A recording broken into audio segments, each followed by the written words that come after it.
Allez, aujourd'hui on s'attaque à un vrai sujet, une question que toutes les organisations se posent. Comment on fait pour que la formation des managers, qui est souvent très théorique, se transforme en de vraies compétences, qu'on peut voir tous les jours sur le terrain? Parce que le vrai défi au fond, c'est pas de savoir, mais c'est de faire. Et pour bien commencer, une question qui va sûrement parler à pas mal de monde. Quelles sont ces petites frictions, presque invisibles, qui polluent le quotidien? Vous savez, ces fameux petits caillots dans la chaussure du manager. Toutes ces tensions, ces malentendus, ces pertes de temps qui, mis bout à bout, finissent par plomber l'ambiance et l'efficacité de toute une équipe. C'est pas des grosses crises, non, c'est juste des irritants constants. Et voilà justement à quoi ça ressemble concrètement. Le point qui est vraiment essentiel à comprendre ici, c'est que tout ça, ça ne veut pas dire qu'on a affaire à de mauvais managers. Non, pas du tout. C'est plutôt les symptômes d'un système où il manque un cadre de travail simple et clair, des outils pratiques et des réflexes que l'on pourrait appliquer au jour le jour. Bon, alors rentrons dans le vif du sujet. On a souvent cette idée, cette croyance qu'il faudrait toujours plus de connaissances, plus de théorie pour devenir un bon manager. Mais, et si on se trompait de problème? Si le vrai sujet, ce n'était pas le savoir en lui-même, mais plutôt la façon de le mettre en pratique. Cette phrase, elle résume absolument tout. C'est vraiment la clé. L'objectif, c'est pas de noyer les managers sous encore plus de modèles théoriques. Non. L'idée, c'est de leur construire une véritable mémoire musculaire.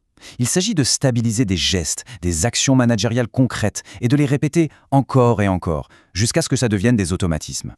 Alors, comment on la construit, cette fameuse mémoire musculaire? Comment on passe de la théorie à des gestes qui deviennent des réflexes? Eh bien, la réponse, c'est un parcours structuré, qui est vraiment pensé pour construire ces compétences étape par étape, brique après brique. Et la logique de ce parcours est très claire. Tout part du socle, le cadre de performance. Pourquoi? Parce que sans règles du jeu claires, partagées par tout le monde, comment voulez-vous avoir des conversations efficaces ou bien déléguer sereinement? C'est mission impossible. Donc chaque bloc vient s'appuyer sur le précédent, pour une montée en compétences qui est progressive et surtout totalement cohérente. Et l'un des gros points forts de cette approche, c'est qu'elle est super flexible. La structure de base, elle est solide, mais elle est faite pour s'adapter à des besoins et des rythmes très différents. La destination, elle, ne change pas. C'est d'avoir des managers plus compétents, mais le chemin pour y arriver, lui, peut être différent. Ce tableau, il résume très bien ces différentes options. Sur 3 mois, par exemple, le but, c'est la stabilisation. On va droit à l'essentiel pour sécuriser un manager qui prend un nouveau poste, par exemple. Sur 6 mois, là, l'ambition est plus grande. On veut installer un vrai socle de compétences solides et directement utilisables. Et sur 12 mois, eh bien, on vise la maîtrise totale, en prenant vraiment le temps d'ancrer chaque compétence en profondeur. Et c'est là que tout prend son sens. On change complètement de perspective. On ne se demande plus ce que les managers apprennent, mais ce qu'ils sont capables de faire, concrètement, de manière observable. C'est vraiment ça, le passage du savoir au savoir-faire. C'est dans l'action que se trouve toute la valeur. Le point crucial, il est donc là. La vraie valeur, elle n'est pas dans un certificat ou un diplôme, mais bien dans des actions de tous les jours, des actions qu'on peut mesurer.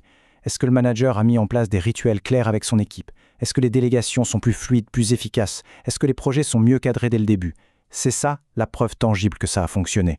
Pour que ce soit encore plus parlant, la méthode utilise ce qu'on appelle des livrables pivots. Le premier, c'est le contrat de leadership. Oubliez les concepts fumeux, là on est dans du concret, du tangible. C'est un document d'une seule page que le manager va construire avec son équipe pour mettre noir sur blanc les règles du jeu. C'est la fin des non-dits et des malentendus. Et un autre exemple tout aussi puissant, c'est la charte projet d'une page. Ça, c'est le remède miracle contre les projets qui sont lancés à la va-vite sur un coin de table. Cet outil, il force à structurer sa pensée, à transformer une idée un peu vague en un vrai plan d'action super clair et compréhensible par tout le monde. Et tout ça sur une seule page. C'est un outil d'une clarté redoutable. On arrive maintenant au dernier point, et c'est sans doute le plus important de tous. C'est la condition pour que tout ce système fonctionne vraiment. C'est ce qui fait la différence entre une formation qui va réellement changer les habitudes et un simple cours qu'on aura oublié 3 semaines plus tard.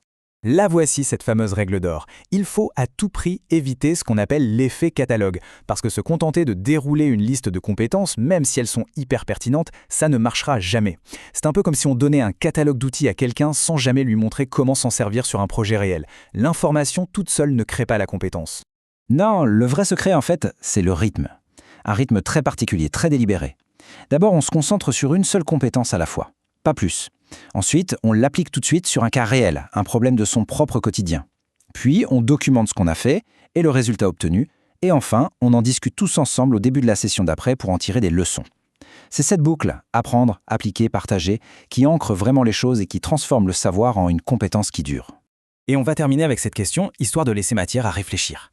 La vraie question à se poser n'est pas de savoir si les managers ont appris des choses, mais s'ils sont devenus capables de faire les choses différemment, de manière visible et surtout durable. Parce qu'à la fin, l'efficacité d'une formation, ça ne se mesure pas à l'épaisseur de son catalogue, mais bien à la force du muscle qu'elle a réellement réussi à construire.